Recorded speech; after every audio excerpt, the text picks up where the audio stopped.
with Dharma training. On to remove a couple of things. We'll start the vow, the four great vows. I vow to deliver innumerable sentient beings. I vow to cut off endless vexations. I vow to master limitless approaches to Dharma. I vow to attain supreme Buddhahood. Okay, welcome to you all again. And we're going to do again a little bit of what I call a potpourri of things and see if they string together. Lately, a lot of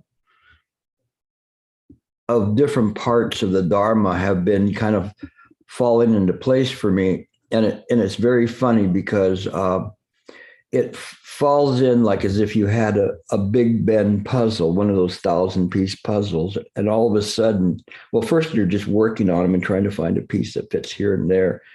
And for me right now, the pieces are literally flying off the board and onto the puzzle and fitting in automatically. And so I'm not quite sure how that'll translate for today, but we'll see how that goes. But in any case, I wanted to start with something from Master Hongzhi. And Hongzhi is known for sight illumination. And a lot of the things that he does, it's reflected from outside of samsara. It's reflected from mind itself, reflecting back. So it is very poetic. It sounds beautiful, but in some ways, it's like you aspire to have this mind like a still lake, on a winter's night with a clear sky and a big moon and everything shining like that. But it's hard for us to maintain that kind of a concept of what mind is when we're dealing with things every day that belie that kind of idealistic interpretation of what mind is. Not to say that Master Holmes is wrong, but the difficulty with presenting things from that side is that unless you've had a realization or several, it's hard to make a connection with that and interpret it in a way for daily relevance in our life. So that when we feel these feelings, we may feel very good. We're on a cushion, we get something. Maybe it might be beyond unified mind, but it shuts off real quickly, as soon as we get back into society and off the cushion and away from like-minded people. But we only got kind of, let's say, a peek through the window, not really inside. We just, or I should say inside or outside, we get a peek of it. And if we stay there, we still make a mess of it because we're still inside the samsaric bubble when we're looking at this. And I'll give you an example, and then I'll read something else that I think might be of a little more benefit. This is a beautiful passage from Master Hongzhi. Vast and far-reaching without boundary, secluded and pure manifesting light. This spirit is without obstruction. Its brightness does not shine out, but can be called empty and inherently radiant. Its brightness inherently purifying, transcends causal conditions beyond subject and object, subtle but preserved, illumined and vast. Also, it cannot be spoken as being or non-being or discussed with images or calculations.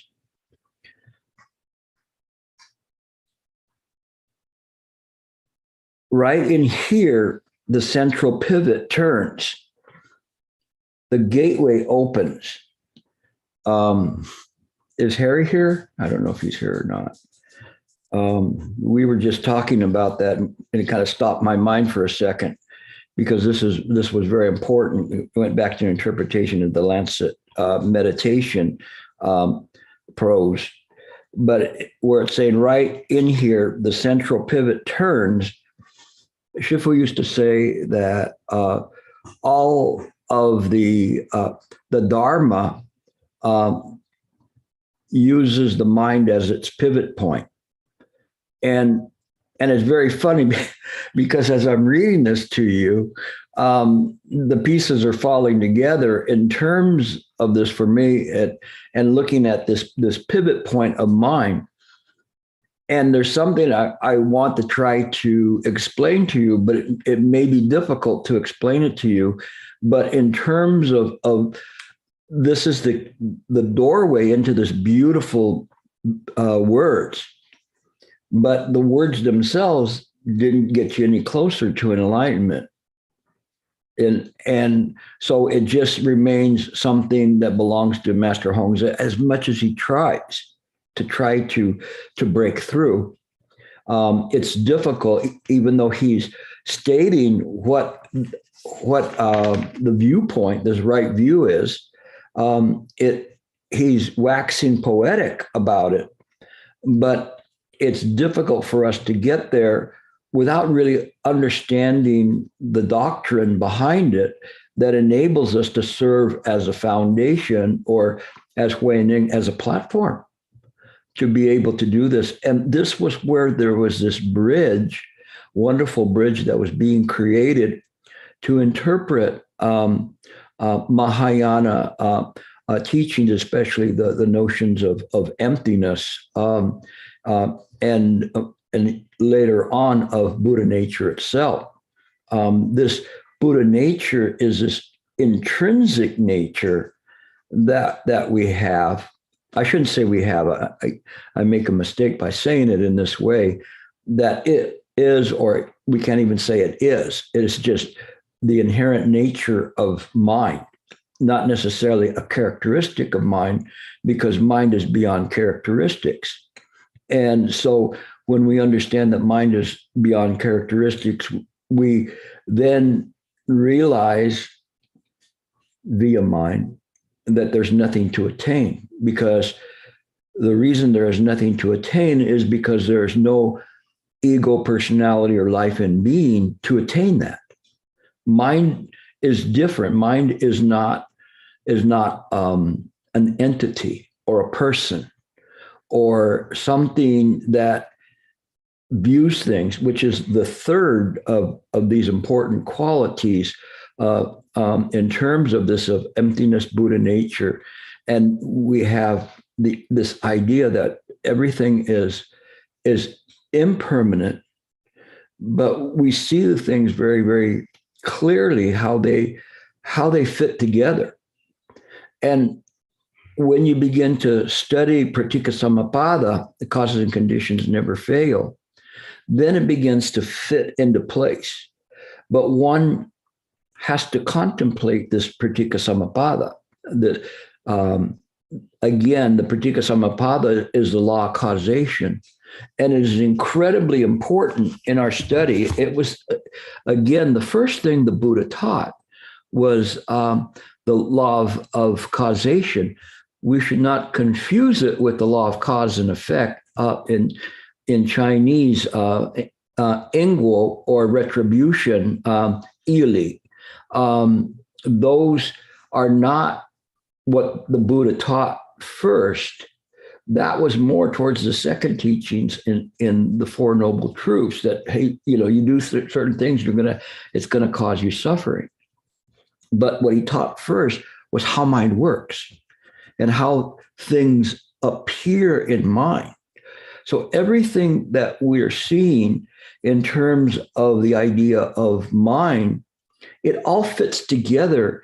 And we look back at the Madhyamika school and the two truths. And when we see the two truths here, it's looking at Pratika Samappada. It's showing that these things are working, and it's showing you how they work. But if we try to define it and say, this truth is this way, this truth is that way, or try to categorize them in any way, we not even can say one is real and one is not real, or they're both unreal, or they're both real. It doesn't work that way. It defies this conceptualization. So as long as we maintain this conceptualization of things, we maintain the idea of an individual self. And I know I'm kind of jumping around a bit, but it's coming into me right now in this way where I'm trying to fit these pieces in for you, so you see how all of these schools come together. And when we look at it, even the Yogacara school, where you say consciousness only or mind only, it is saying all of these things go back to the mind. We see the appearances, but those belong to mind. They're not separate. They are not real. We cannot call them real because it defies their description. As I've mentioned before, if everything is real, if I went into an ice cream store, I would always ask for chocolate ice cream.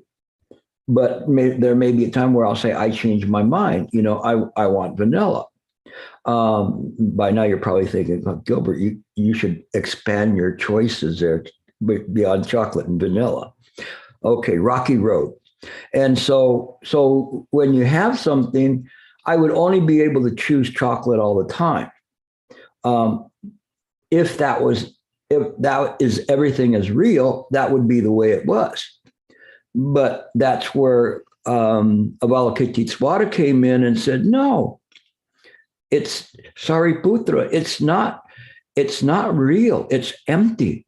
Now, this emptiness is quite an interesting thing because we can't get our hands on it. We can't hold it. We can't even define it. We begin to define it, and it's like one of those squiggly plastic things where you try to hold on to, and it blurps out of your hand. I don't know if you ever saw those kind of a novelty things, and you try to hold on to it, and you can't hold on to it. And that's the way emptiness is because the moment you try to grasp it, you've lost it. But then again, you can't just go, well, if I can't grasp it, I just won't do anything, because then you're tending towards the nihilistic. That emptiness connects with pratika samappada. That emptiness connects with the next stage of, we could say, of the turning of the Dharma wheel. If the second one was emptiness, from the Prajnaparamita Sutras into the Tathagata Garbha Sutras, and this idea of Buddha nature. Buddha nature is just, how would we say it? It's kind of like a not necessarily a redefinition, but a refinement of this idea of emptiness that gives it something that emptiness itself isn't there, although it points towards it, because the idea of emptiness connects with Anuttara Samyak Sambodhi, the idea of this deep wisdom. But with this idea of deep wisdom, the product of it is compassion. Now, the tricky part here is this compassion, because it's not the compassion of a sentient being, where we go, oh, I really feel for you. I'm so sorry that happened to you, or whatever. It's not this kind of a compassion. It's much more refined type of compassion. Doesn't mean that if you stepped on a nail, a bodhisattva would say, well, that has nothing to do with enlightenment, so I'm not involved in it. It's not like that. It's that a bodhisattva does have an interest in even those kinds of sufferings, but it is looking towards seeing really what is this suffering, and looking through the Four Noble Truths. So at this point, a bodhisattva here, relying on this deep wisdom, will look through that and see because of this, there's suffering. Because you have an ego, there's suffering. A bodhisattva would very much tend to your wound if it's a physical wound. I'm not saying that they would just walk by you. They would tend to it, but they understand the circumstances, clearly understand the causes and conditions which brought you to step on a nail. And so it's there, and it wants to relieve that suffering. And then we have to ask, like, why does it want to relieve the suffering? What difference does it make if the sentient beings in the samsaric world are illusions? What difference would it make? It's like, that's a dream, even if they're eaten up by a goblin, it's still a dream. So we have to look at things and kind of like examine it, investigate it. And that's very, very important, that we have to investigate. It's difficult for us sometimes when we do it, because we not really don't understand that part, because we want to anthropomorphize the Buddha, meaning we want to create the Buddha in our image. Well, at least our image from 2,500 years ago. But sometimes that's why I say that, I picture the Buddha sometimes in a fancy suit, just simply to break that construction of that the Buddha hadn't changed his attire in 2,500 years. And so we see that we don't try to anthropomorphize the Buddha, because it's kind of silly to kind of look at things in that way. Nevertheless, we use the statues from the ancient times because they're useful for us as a reference point to connect with our own nature, our intrinsic or inherent nature. You see that all the time. Intrinsic and inherent means the same thing. It is, for instance, that I read it was the butter that's already inside the milk. That's there already. And so there's nothing you need to add to the milk to make butter. It's there already. You just have to practice. And it is this practice, this sincere practice, that begins to get us to the point where we're at. Harry, were you here a moment ago, or did you just come on? Oh, can you undo him? Yeah, I came in a couple minutes ago. Yeah. I want to read something. I'm going to go back to this, some food for thought to you, and see what you think. You don't have to respond at this point, but it's kind of interesting because I was reading Master Hong Zi, and there was this point that he was saying, its brightness, inherently purifying, transcends causal conditions beyond subject and object, subtle but preserved, illumined, and vast. Also, it cannot be spoken of as a being or a non-being. You accord and respond without laboring and accomplish without hindrance. Oh, hold on. I missed it. Okay. Non-being, or discuss with images or calculations. Right in here, the central pivot turns. The gateway opens, and you record and respond without laboring and accomplish without hindrance. So that really mirrors what was in the Lancet meditation part. What did it say there, the Chinese words? It's Yao Ji, Yao for essential, and Ji for, pivot, or, the collection, everything coming together. The G has an awful lot of meanings. Yeah, and many Sanskrit words the same way, and then it's up to your heart to tell you what it means. But and that's what I used, was the pivot. Yeah, and that's kind of, so it's not by happenstance. I wasn't even planning on using this part of Hong Zi today, and when I saw it, it just stopped me dead in my tracks, because go again with the pivot because I'm seeing it everywhere. And it just comes that way. But it's this pivot where everything revolves around, which is the mind itself. And everything flows from that. And so when we look at the 12 nidanas, sometimes we see them sequentially, but everything is like a spoke that's connected with the mind. And no matter what's there and what's happening, it's all pivoting around the mind, which is this pratika samappada, causes and conditions. So it's very interesting how it fits. And then you take that idea of pratika samappada, we understand then this is the inherent nature of the mind or the Buddha nature. And then how do you say the Buddha nature in Chinese? Fortune. Fortune. Yeah. So it's fortune. And so when you have this nature like that, then you use that. Now you have the right eye to see things with. So you start first with the right eye. Once you have the right eye, now you can look at the Four Noble Truths and look through them. And that's what the Mahayanas did. So when the Mahayanas looked at the Four Noble Truths, where it said, there's a suffering, the cause of suffering, cessation of suffering, etc., they looked through that and then went, oh, wait a minute, this only applies in samsara. It doesn't apply in other places. And so you have to understand where those rules belong.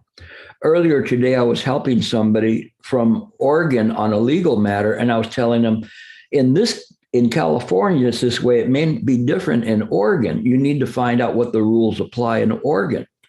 And so in samsara, the rules of the Four Noble Truths are accurate. But in order to transcend that, and that's what Master Hongzhi is talking about. He's talking about transcending. And we go, I don't even know what transcending is. And I'd say, you'll never know. And you go, why do I practice? Because you have to transcend this. But I don't even exist. Who's on first? I don't know. No, it's second base. But in any case, it's this way that we don't know. But we have to keep probing. It's not easy because with the right view, now with the law of causation, that's the Buddha. And the Buddha is now looking at the Four Noble Truths and going, there's no real suffering. There's no real cause of suffering or cessation of suffering or any attainment. It belongs to samsara, but it isn't there. And so it is fundamentally empty. There comes the word again, emptiness. And if we try to explain the word emptiness, it's literally foolishness. I mean, if somebody asked me, what does emptiness mean? It's no wonder why the master said, ask the lamppost. I don't want to try to explain what emptiness means to you. It isn't in this way. But what I'm trying to do with this class here is give you a different point of view, which actually is no point of view. So in this way, there's no point of view, which is right view. And you go, what? Right view is no point of view. Where is the dwelling place of Manjusri? He doesn't have a specific locale or dwelling place. It's everywhere and nowhere. We cannot call it that he is everywhere. We cannot say he's nowhere. We can't even say he's a he.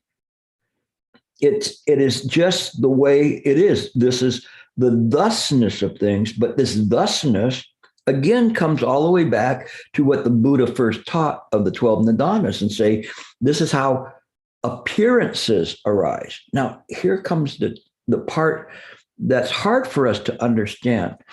And that's that if we have appearances, who is looking at these appearances?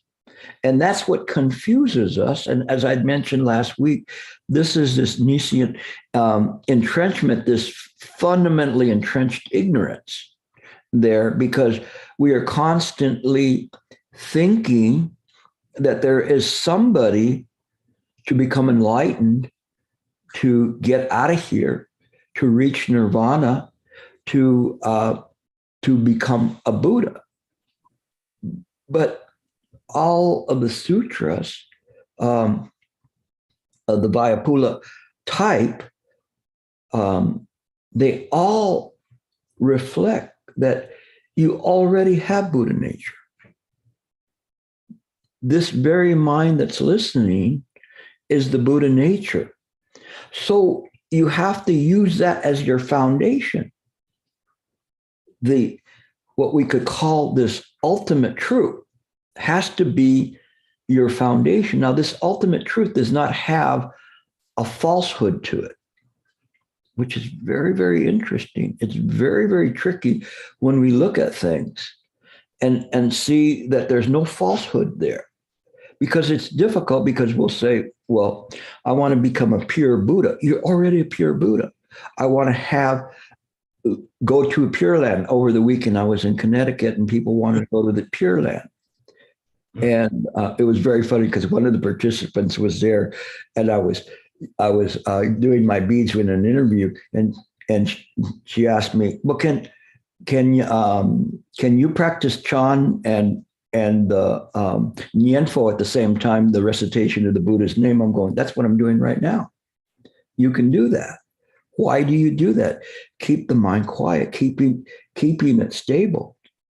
So when we look at things and we try to see where we're going with this viewpoint is no viewpoint, because there is no life and being. There's no Buddha there that we go in front of and gives us a diploma. It doesn't work that way. We understand that things arise because of pratika samappada, but then we get to the tricky part, and I keep coming back to this because it's kind of like I want it to be kind of like a sweet piece of candy that's stuck in the back of your throat.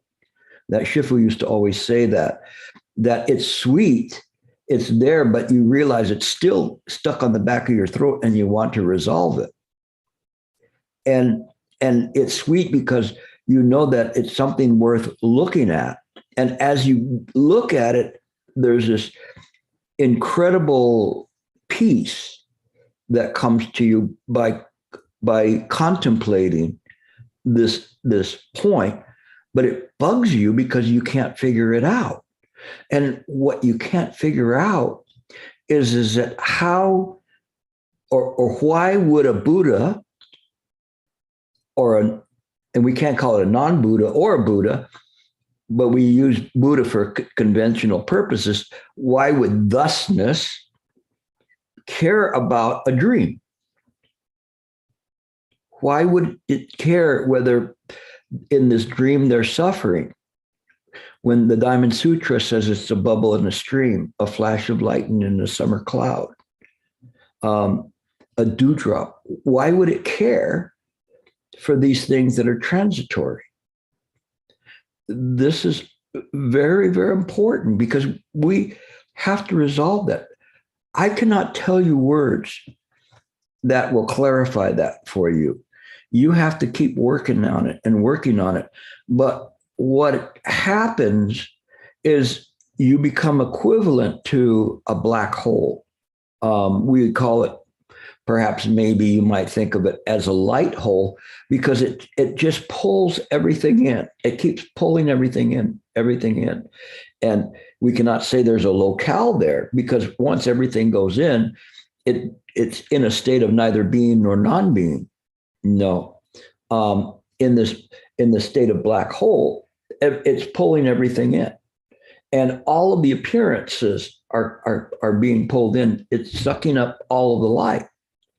And when you're practicing, there may be time when you feel like it's kind of like a Pac-Man pulling in all of the pieces of samsara that that things don't exist. Things are temporary. They're transitory.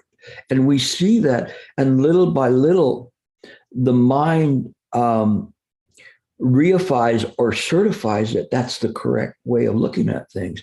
And as we begin to look at things in this way, we are more in touch with this right view. This right view is the perception of the Buddha mind. And the perception of the Buddha mind sees things, and everything that appears is a reflection of the Buddha mind. It is like an echo that's coming from the Buddha mind that was set into motion who knows how long ago. That's why the Buddhas are always talking about in 25 kalpas before whatever, this and this happened, and you're going like, my watch can't calculate that length of a time. But again, it says that a bodhisattva in a snap of the fingers can condense 10 kalpas to a single second. And you go, how is that? All of these things seem too fantastic. But remember, we're only operating on the rules of this jurisdiction, which is samsara. And in samsara, we govern everything around our cycle around the sun, albeit there's a few billion suns in the galaxy, and only in this galaxy. And that's why they're always talking about that the grains of sand in the Ganges River were Ganges rivers, and all those grains of sand, because they're showing you uncountable, inconceivable, these numbers, so that it destroys this kind of a egocentrism where we see things from the idea of the ego and the passage of time that we view from this life and being. But imagine if the life and being is now seen as transitory, there will be a transcendence, because that will be sucked up like the light in a black hole into mind.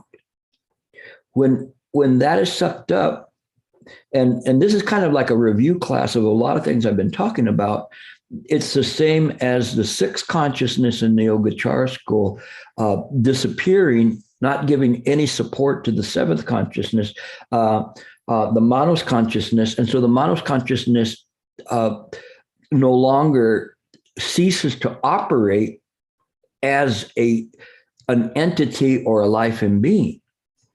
And so it changes things, how you look at things, because you don't have this point of view from a sentient being. But what you do is you change this tiny perspective from the samsara perspective and the limitations that we place on the senses in samsara, and you get the whole package. It's like you were in basic cable, right? And then all of a sudden you got the whole deluxe package, and now you're able to get, even cable stations from Timbuktu. You have everything there, and it's all of the information is present. Can you imagine that? You cannot. Maybe you can imagine it, but you cannot experience it. But mind is this way all the time. It's always accessible. That would be the complete enlightenment of a Buddha. And we can't even say that the Buddha's attained an enlightenment. So, because when we see things in this way, the Buddha, in the demonstration of the inconceivable state of Buddhahood, asked Manjushri, have you attained the state of a saint? And Manjushri said, if you attained the state of a Buddha, then I've attained the state of a saint. And he said, don't you know that there's no attainment of a state of Buddha? And he said, yes. So is the same with being a bodhisattva. And the whole idea is to break down the construct that there are these personas as we see them in the human form. Probably one of the best things that ever happened was Star Wars, only to everybody's going to say, oh, Gilbert's quoting Star Wars now, may the force be with you or whatever. But it's not that way. It is in the way of seeing the different possibilities of beings that don't look like us. But we go around thinking everybody looks like us, including God.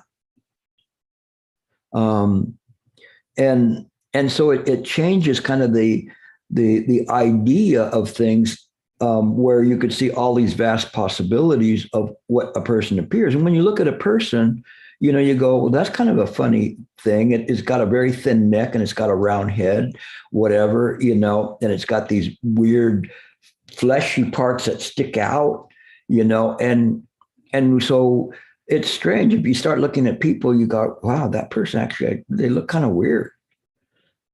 But my point with this is that you have to break down the idea of holding on to this life and being. If we back up to the 12 Nidanas and we understand that these are the law of causation, all of these things appear, then it's easier for us to be able to deal with contemplation of mind. Contemplation of mind is not something that one arrives at. When the mind is stable, there is no one person, not even a one Buddha. It is where even the one returns to. It returns to very easily because it was never separate from that. And that's the tricky part for us, because we want this kind of a certification that we've gotten somewhere, that we did something. And that pulls us back. Even some of us, when we get closer to it, it pulls us back. But one of my dear friends, had come to me early on and said, is this some kind of a state of realization or enlightenment? And again, I would say not yet. That person never asks anymore because they don't need to ask anymore, because they've transcended that idea of this life and being. They just simply carry out whatever they need to do in this world perfectly. Well, not perfectly, but as perfect as you can get. So the thing is that we only have to do that. We only have to practice hard, and we will find that all of this will come to us naturally. It will begin to kind of flow in together. And all of these things that I'm talking to you about, they are constantly in mind. They're constantly testifying to mind. And when you apply them moment to moment, you see that they all fit. They begin to come together. What appears, oh my gosh, Madhyamika, that's one school. Yogacara is another. Abhidharma is one. Huayan school, Tiantai school, Confucianism, Taoism. How is this? How am I going to balance all of these things? But you bring in the commonality of all of those. You don't have to be an expert on Yogacara or Shen Wei Shu Lin. You just have to understand how that works. And if you understand it and how it fits with everything else, that's not bad. There's so much Dharma. If you wanted to be an expert on something, just pick some arcane sutra and study the heck out of it, and you'll become an expert on it.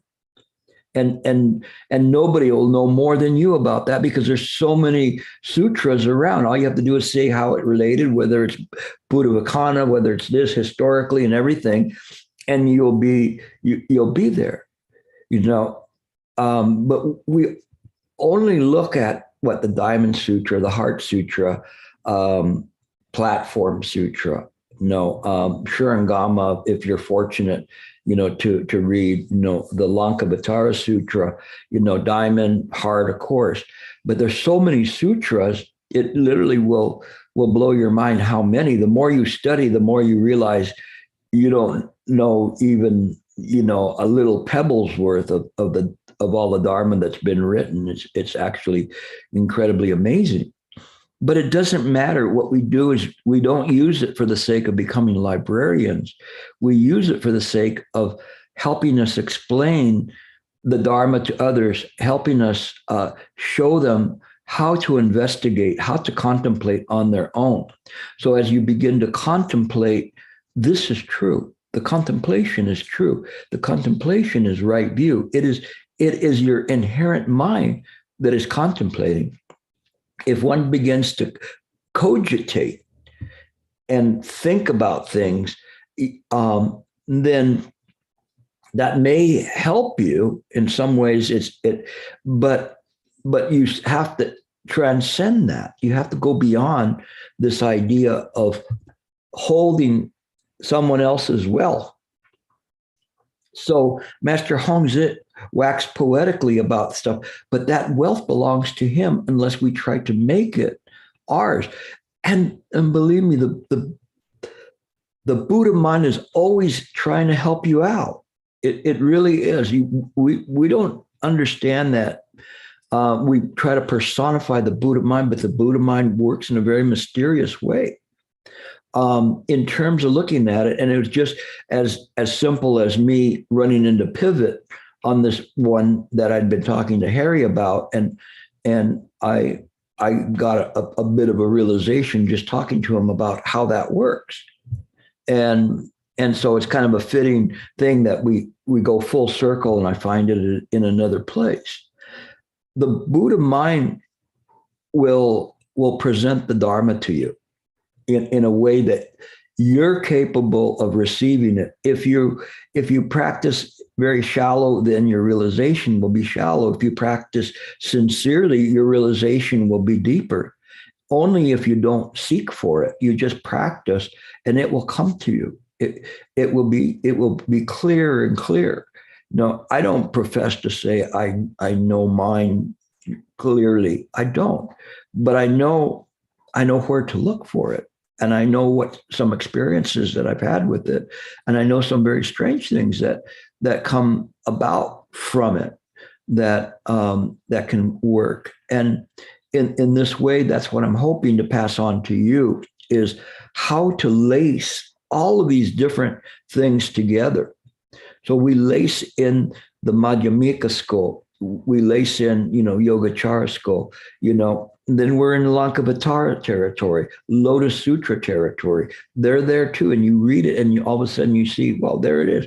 There's Yogacara school. There's Madhyamika school. All of those schools are appearing in the sutras. And so they're not separate. But if we're just reading the sutras without understanding the rest of it, we only get the first channel, the basic channel. The basic channel is if you just read the sutra and recite it. Still not bad. There's merit to doing it that way, but you still have not unlocked it. If you begin to study it and instead of just simply read the words, but you study it, then you can get to the deep wisdom part. And if you keep practicing sincerely, mind will reveal itself. You don't have to get in line for that. There's no line for that. It just comes automatically, whether you want it to or not. It will come to you in the middle of the night and present the Dharma to you like that. You go, well, that's kind of strange. But what Master Shen Hua said about that kind of an experience is it's just your own mind presenting the Dharma to you.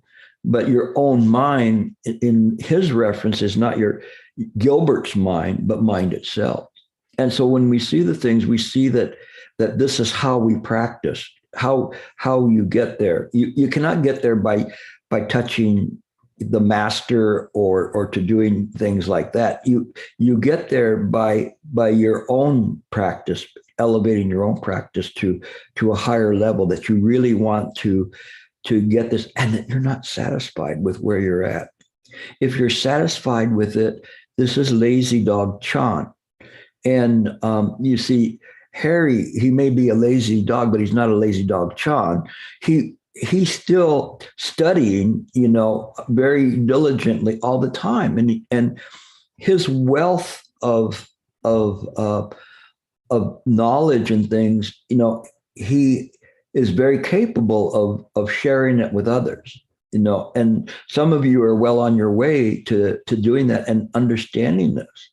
And when you have it in this way, it is that sharing, which is that compassion from the Heart Sutra, which enables you to turn the corner and have a meaningful experience of this emptiness that's there.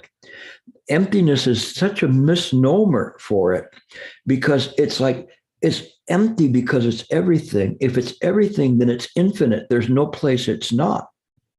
And when you see things in this way, and you just let them be in this way, when you're sitting on a cushion, wow, you can sit there and think that you're on your method. I'm on my method. I'm sitting here. My legs are starting to hurt. I think I'll be okay until maybe the last 10 minutes, or whatever. Or you can do some sincere work on the cushion. Imagine that you're sitting on the cushion, letting go of all thoughts. You don't have to purge the mind from thoughts.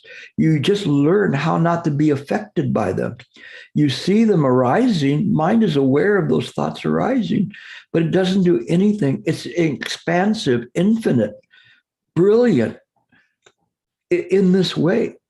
And it begins to understand in its own way.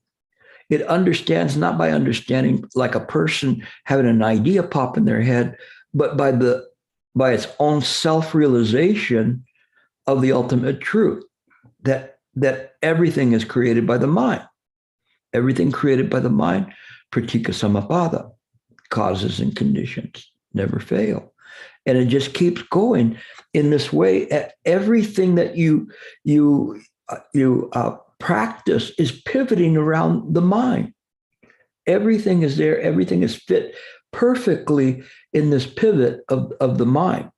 And that's what it's saying. We have that one symbol of the Svarabistika. I don't know how you say it correctly. The Germans used to call it swastika, but that symbol represents a myriad of things, uncountable things. But everything is turning in this way. But it's turning because of the mind. It's not turning. There's not many ones like that. It's just everything is pivoting around that. And so we see appearances in this way, that no matter how far you go out with all of these appearances, you could look at the farthest star you could see from the Hubble telescope, but mind's there. It's there. It's created by the mind. We don't understand that. We can't understand it with the samsaric mind. We have to move beyond that mind, to look at something that's greater, that has that potential to think way outside the box. The quantum physicists, they're looking at whether it's possible to travel faster than the speed of light. I'm sure you could. That's only 186,000 miles per second, right? So I'm sure we could do that.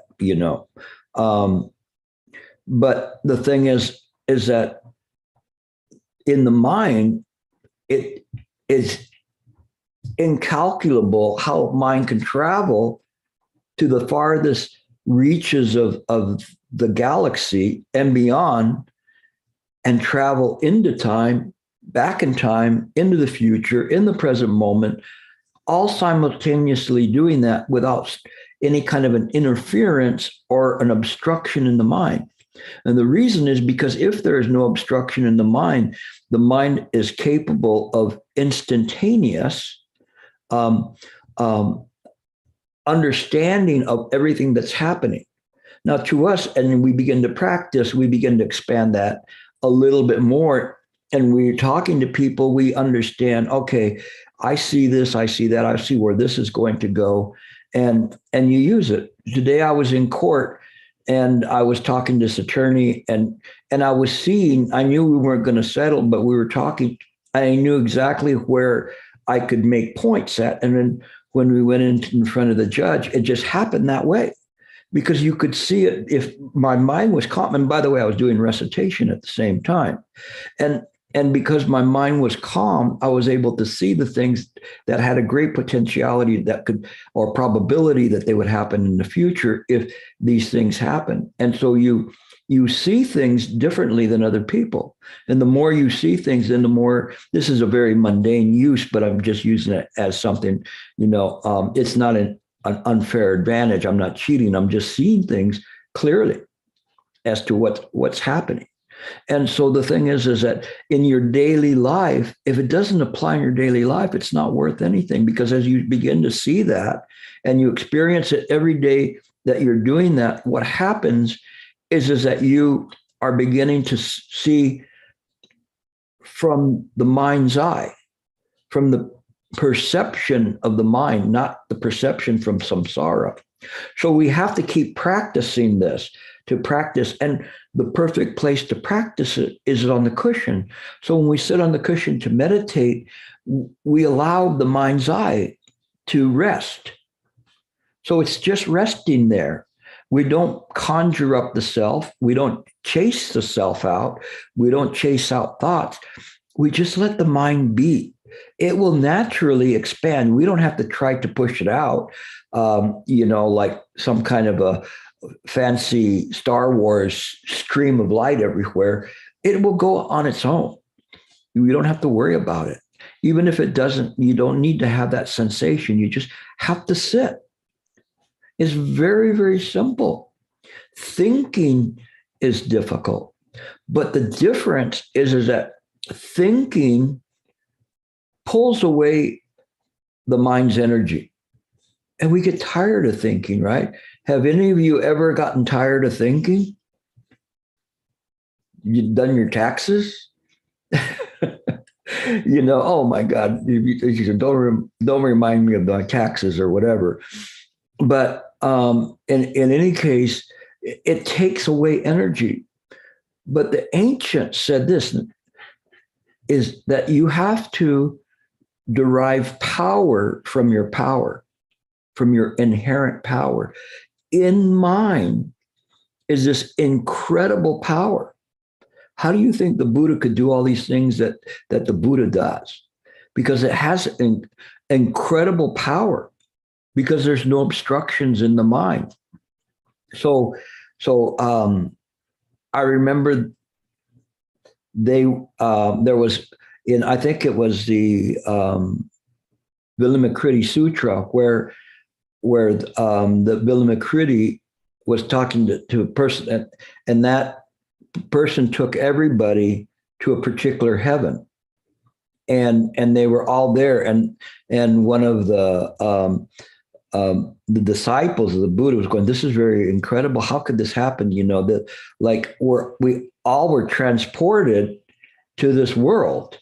And my gosh, how did he do that? That's really incredible. And then the Buddha said, don't think that you're there. From the power of his mind, he put you there. But you're not really there. He put you so you believe you're there in that heaven. And so, but you're not really. And so that's another little puzzle. Like, what does he mean by that? But he meant that he could manipulate the appearances, because there was sufficient power, mind power, to be able to do that, to understand how to unlock these kinds of things, to be able to have these kinds of appearances that are there. All of those are still appearances, but there was a manipulation, not for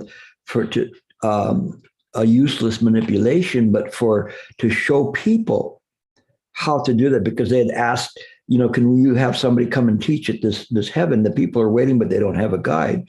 And so, boom, they all go over there. And so it's interesting because when we read those stories, we kind of go, sometimes we go, yeah, that, that's kind of cute, or that's this way, but what does that all mean? That's just something I'll put to the side and not think about, which I did for a long time, because I was going like, that's too fantastical to even think about those things. But nevertheless, little by little, I come back to that and look at that and go, there's a reason why they were saying this. There was a reason. And as you reach a maturation in your practice, these things will seem to be what is real, and what is unreal is samsara. And so it's a progression that you go through in terms of practicing, but you have to stay on it. You have to push yourself to get there. No, you all have that ability to be able to do that. So you just have to try your very, very best to do it, and you will get there. Again, I don't think I got but maybe 3 sentences into the first thing that I was going to read about today. But let me show you one last thing. I have a little bit of time. And then this is also Master Hongzhi and on how to contemplate Buddha. So this is, I think, is a little bit more from samsaric oriented, contemplating your own authentic form. So he's talking authentic. What is your authentic form? Your Buddha nature is how to contemplate Buddha. If you can experience yourself without distractions, simply surpass partiality, and go beyond conceptualizing, all Buddhas and all minds reach the essential without duality.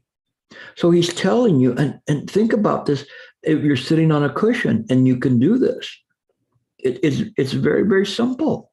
You don't buy into the habitual patterns. You cut off the habitual patterns and just sit. Patch-robed monks silently wander, and tranquility dwell in the empty spirit, wondrously penetrating, just as a supreme emptiness penetrates this dusty kalpa, dignified without relying on others and radiant beyond doubt. Maintaining this as the primary, the energy turns around and transforms all estrangement. So he's talking about energy. This is the power of the mind, turns everything around. The mind is free from a samsara. So this apparent sentient being, lo and behold, is the Buddha mind. And so with that power, it's able to do that. That is the transcendence, is the realization that what we believe is real, this bubble in the stream, is not real, but that which perceives it from a non-dual perception is the very thing that you are seeking, which is the Buddha mind. You've always had it. Passing through the world, responding to situations, illumination is without striving and functions without leaving traces. From the beginning, the clouds leisurely release their rain, drifting past obstacles. The direct teaching is very pure and steady. Nothing can budge it. So that what is a direct teaching? It is mind itself, the Buddha nature, that all things are created by the mind. Remember, I always talked about at being a shortcut. Here, he's referring to it as direct teaching. Okay, is very pure and steady. Nothing can budge it. Immediately, without allowing past conditions to turn you, genuinely embody it. I would say genuinely allow, I don't know, the words don't work that way. Genuinely, it is embodied, you could say, something along those lines, where there's no you, except what he's saying is jump into the void. So it's not bad. Some you get scared when I say jump into the void, but that's okay. So I wanted to finish real quickly, and I've been talking about this, I don't know how many times. Let me see if I can find it.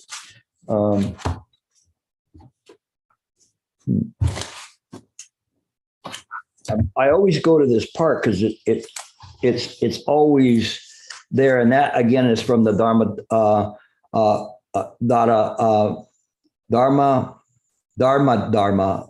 Vibhaga, the distinguishing phenomena from the intrinsic nature.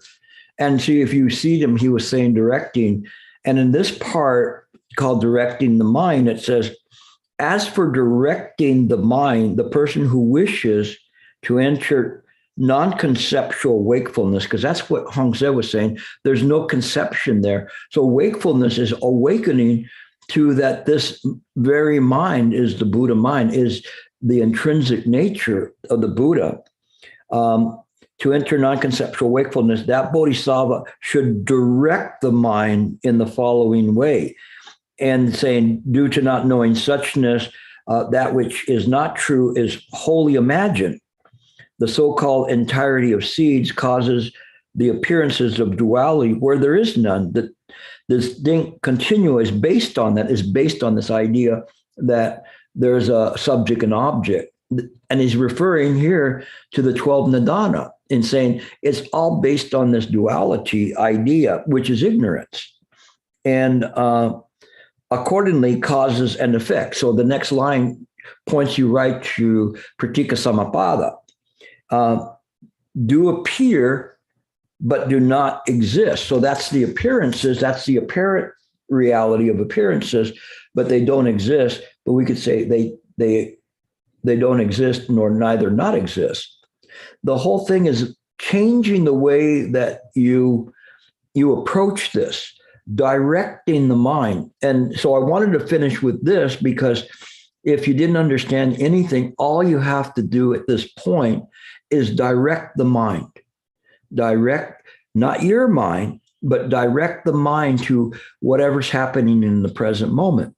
So in the present moment, the mind is aware of all of the causes and conditions that are arising, aware of all the potential causes and conditions that may arise due to body, speech, and mind in this very, very moment. We have to become adept at directing the mind. Directing the mind is non-emotional, non-discriminating. It is in a state of equanimity. And this state of equanimity is one that sees everything clearly. Nothing jumps out. And it's very, very clear. Even things are arising and falling, rising and falling. It doesn't affect that. So kind of work on that this week as to directing the mind in your everyday interactions with others. If you're on the cushion, it's very easy to direct the mind into non-conceptual wakefulness. You don't have any thoughts, any concepts, nothing. The mind is just simply sitting.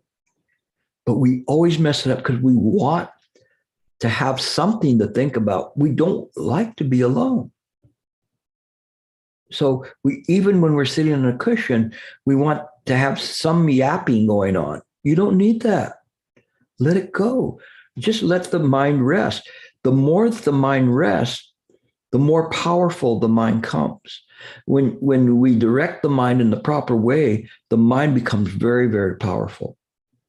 And it's this incredible power of wisdom that enables us to break through all of these conceptual barriers. You will see. Just practice in this way. So again, enough for my trashy talk today. Thank you.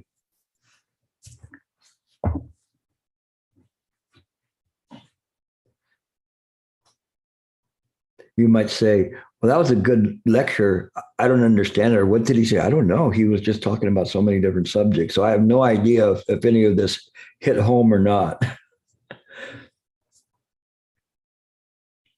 Yeah, Harry, go ahead. Hi, Gilbert.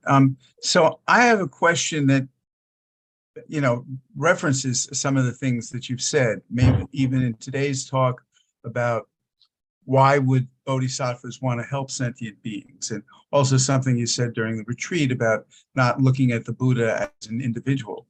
So I'm going to talk very briefly about this Pali Sutta, and I was wondering if you could put a Mahayana spin on it. This is very famous. This is the request, right? When the Buddha was enlightened, he had his moment of doubt, if you will. And he said, this Dharma that I have attained is deep, hard to see, hard to realize, peaceful, refined, beyond the scope of conjecture, subtle to be experienced by the observant. But this generation delights in attachment, is excited by attachment, enjoys attachment. And it goes on. And then he says, and if I were to teach the Dhamma and if others would not understand me, that would be tiresome for me, troublesome for me. And then, of course, Brahma comes, said, oh, the world is destroyed if you're going to think in those terms. And he comes down and tells the Buddha that there are some people who don't have that much dust in their eyes. So my question is, why the Buddha had made this vow? Why did Brahma have to intercede? I mean, if you look at the more profound implications of that, that's kind of my. What did you think the intention was of Brahma coming and saying this? Well, this is the thing. I'm wondering is Brahma Buddha? Is this the kind of nothing can be initiated without a need? So it's kind of putting the two pieces together. I mean, I'm not entirely sure. I just wanted to see what your take is. Okay. Specifically, what did the Brahma say? Well, the Brahma said, I'll read it. Let's see. Then Brahma Sahapati, having known with his own awareness the line of thinking and the Blessed One's awareness, thought, the world is lost, the world is destroyed. The mind of the Tathagata, the Arhat, the rightly self-awakened one, inclines to dwelling at ease, not to teaching the Dhamma. Then, just as a strong man might extend his flexed arm or flex his extended arm, Brahma Samapati disappeared from the Brahma world and reappeared in front of the Blessed One.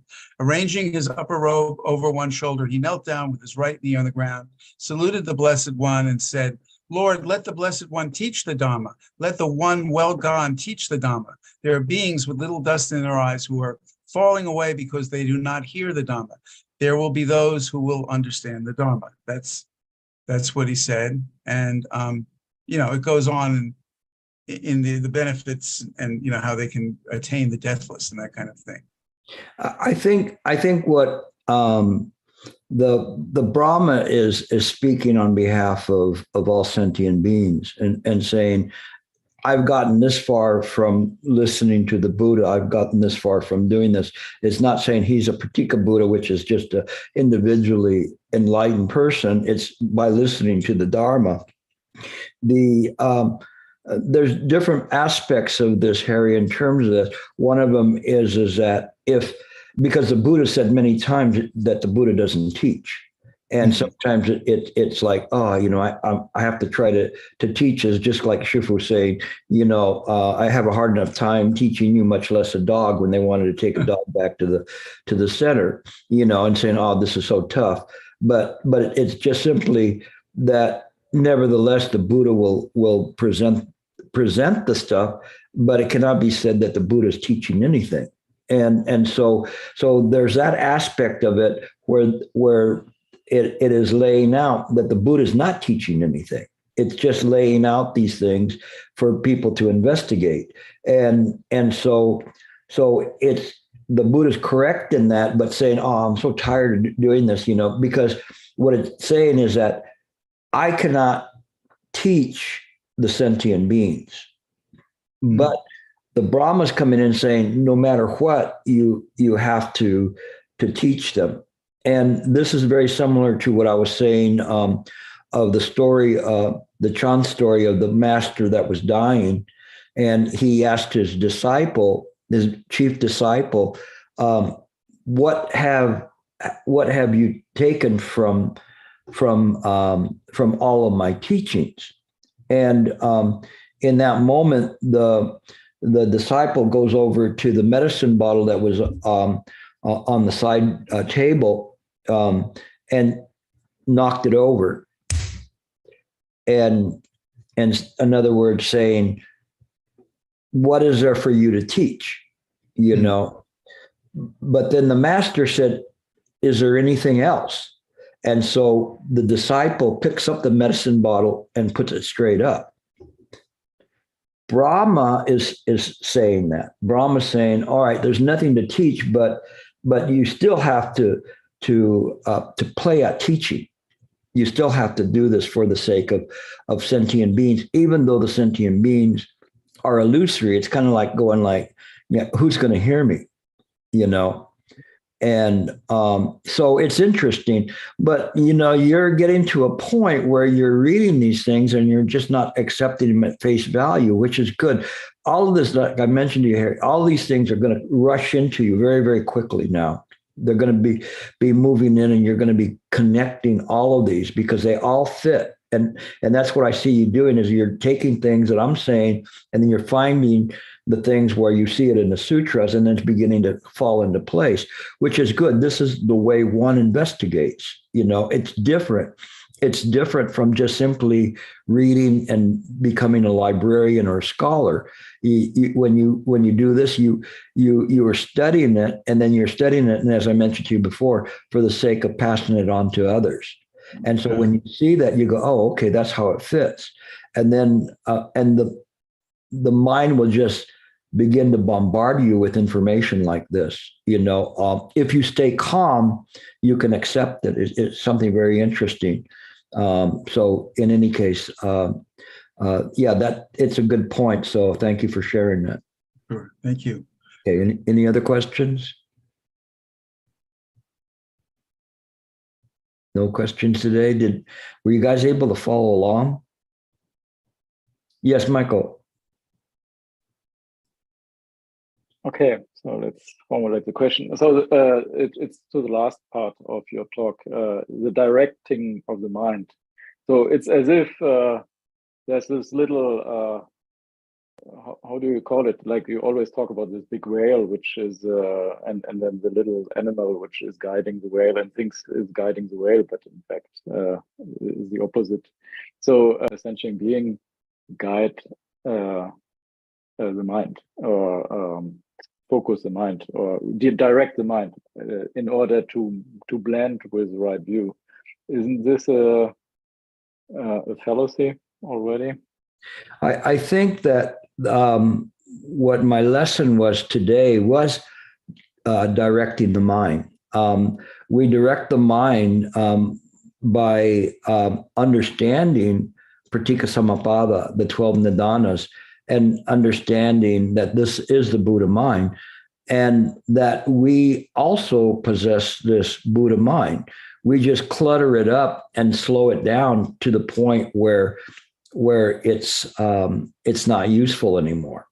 And so you're if you practice with right view and you see everything arising in your life as connected to each other because of a myriad of causes and effects that are been happening, this is how you direct your mind. So you direct your mind by, I'm going to start sounding like Villa McCready, who goes to 50, direct your mind. But you direct your mind by having a non-discriminating mind. You direct your mind by being calm in the present moment, so that you don't let things happen to you. You don't let the emotions affect you, which is quite a bit. You direct your mind by not picking and choosing that I want this one over that one, or whatever it is that's happening. All of these things are directing your mind. You direct your mind to the present moment, to stay in the present moment, to be clear of what is happening in the present moment, and you direct it into using wisdom to see things, so that it becomes less and less obstructed. All of these are directing your mind. Everything that I talked about today is directing your mind. And so it's just a matter of disciplining the mind to be able to do that. So you have to do that because you're aware causes and conditions never fail. If you don't direct your mind, then you just fall back into the dream state. But that's why they call it non-conceptual wakefulness, is that when the mind is no longer attaching to concepts of things could come up. I could see this bottle, and say, oh, this is a bottle, whatever. I like the color. I don't like the color. I like the water or whatever. It doesn't matter. It just something that contains water, for me. But I'm not overly attached to it. Okay. But likewise, I wouldn't throw it away. That would be a waste. I don't have to prove that I'm not attached to it by throwing it away. So everything we utilize wisdom to see in the present moment. And if we can do that and begin to identify concepts arising in the mind, the concepts can arise in many different ways. They can be form or sensation, anything we perceive, volition, our consciousness, it sounds familiar, doesn't it? If we understand that things arise due to those connections, and then we break that chain, then we see the world pure. It was very funny because people were saying, oh, the world is so foul. They're telling the Buddha, how can we create a pure land here? It is so foul. But then the Buddha went, wait, I got something to show you. And so all the entourage was around him, and he just went like this, and everything turned into this wonderful, beautiful, pure land. And the people were shocked. They went, where did this come from? He goes, this is samsara. Wait, how can it be samsara? It's the same place. Only your mind is so defiled that you see it in the way it is. But in fact, it's not that way. It is pure. But you choose these concepts. You choose discrimination. You choose these attachments to form and sensation, perception, volition, all of those. You choose it. And so you create that. You create it because you have the power to do it, because you have the Buddha mind. But because your mind is obstructed, then you mess up. It's like giving somebody $10 million, and what are they going to do with it? And they may go out into in my area to Rodeo Drive in Beverly Hills and buy a bunch of stuff, and they take it all home. And then, what then? I mean, did they really do anything with that vast wealth? They didn't. But that is why we equate vast wealth of reciting 4 lines of, let's say, the Diamond Sutra to treasure chests beyond anybody's conceivable count of them, because this is non-conceptual. And so the non-conceptual can break out of the dream. Now, does the sentient being come out of the dream? No, the sentient being is apparent reality. It is real in that it belongs to mind, but it has no permanent existence. So if everything had a permanent existence, all the humans would be all crowded up because nobody's dying anymore. So, or babies would stay the same age or whatever. So we see the things as they are and as they're real. This is how we direct the mind. Okay. And so when you apply all the stuff that I was talking about is directing the mind. It is showing you how to see things, how these things all fit together to do it. So thank you for the question, because that was a good question. Okay. Anybody else? Wendy. Thank you. Well, I have a very, very shallow understanding of the power of mind. How you direct it is, you can put the power of mind can put you in that heaven. Or what I did, I think I used the power of mind, put myself in the hell, like regarding the anxiety and depression. It's just the idea that I failed my life, that I think that, but it's really, I give it how real it is. Like idea, right? Yeah, I mean, it's your choice. So if you want to walk around and say, woe is me, I call that the Eeyore mentality, the one from the donkey from Winnie the Pooh that was always going, I'm so sad. And he's always sad because he always says he's sad. But but the thing is that everything is impermanent. So when you understand that, then you see that even in the I Ching, do I say that right? I Ching? Okay. The one tile that represents disaster has another meaning to it, which is opportunity. And so when we see that, we understand that everything is constantly changing. So there's an opportunity to change.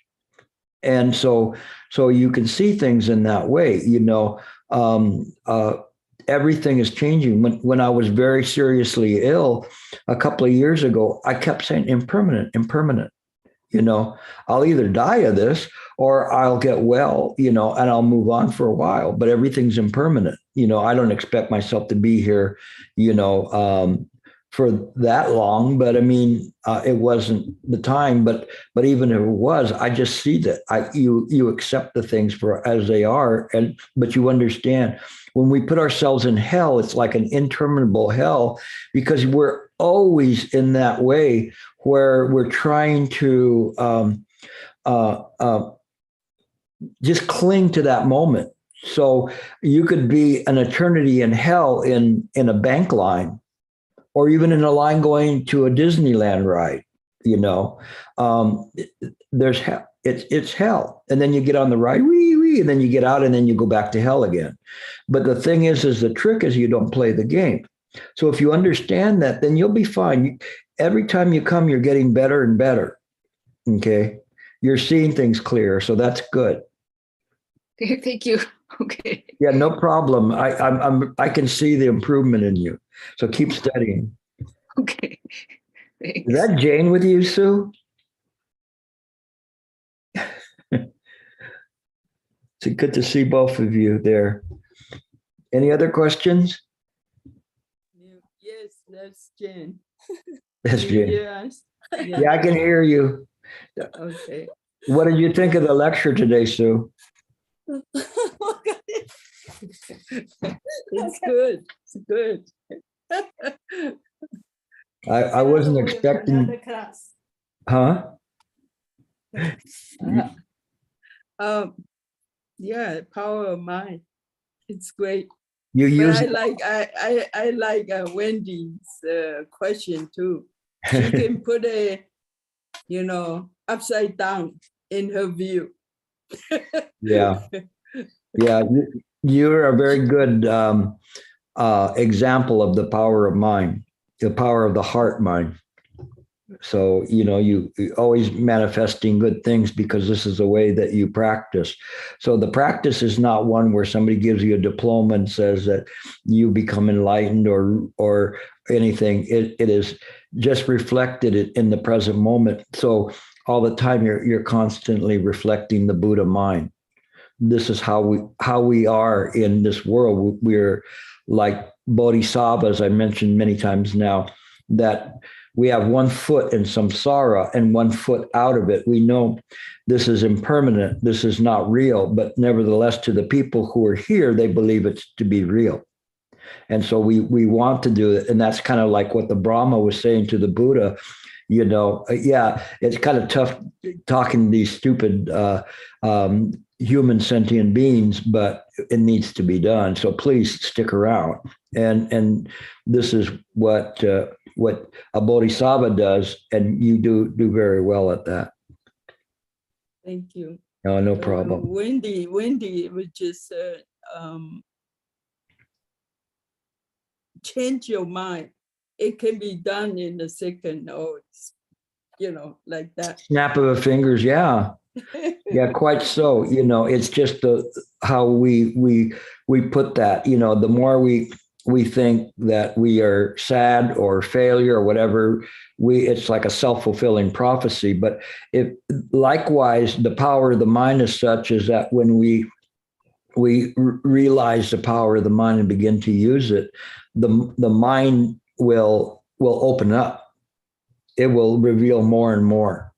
So it's very, very interesting in that way. So it's very strange. I'm sorry. Well, today was kind of a free flow because the whole night, last night, I was taught the Dharma. in my sleep. I can't really say I was asleep. I was just presented to the Dharma all night long, just different pieces. A lot of what I was talking about today came from what was explained last night. And like I say, Master Shenhua says it's your own mind that's presenting it from thinking about it so much, then it begins to connect the pieces. So it will happen in that way with it. So it's very, very interesting. Literally, the only way I can say it is just like pieces of puzzles just jumping off the table and onto the puzzle itself and connecting in without any effort whatsoever. It's the only way I can explain that. But I hope it had some food for thought for all of you in terms of that. So I went completely off of what I was going to present today, but it was the same thing, but just in a different way. Any other questions? No questions. Well, it's good to see all of you. I see some new names here, and you're all welcome. You know, I see a lot of other ones. So there's Jane. When is Guodong coming? Do you know, Sue? There you are. When is Guodong coming? Oh, he's here? 2 days already. We're going to West Virginia that get us meditation center tomorrow. All right. Tell him that I send him my real sincere blessings and for protection while he's traveling. Okay. Yeah. Okay, we'll do. And I will deliver him before myself. Okay. I think he'll get a kick out of that. So Godon Foshe used to be the abbot president of Dharma Drum. Now he served his tenure. Now there's a new abbot president, but he's a very somebody that I hold with high respect. So Well, you know, actually he's visiting for the president abbot. You know, they take turn to come. yeah. So do you know did you ask him whether he's going to be on the West Coast? Yes, he is. Because if he's going to LA, let me know when he's going. Then I'd like to go and just pay my respects to him.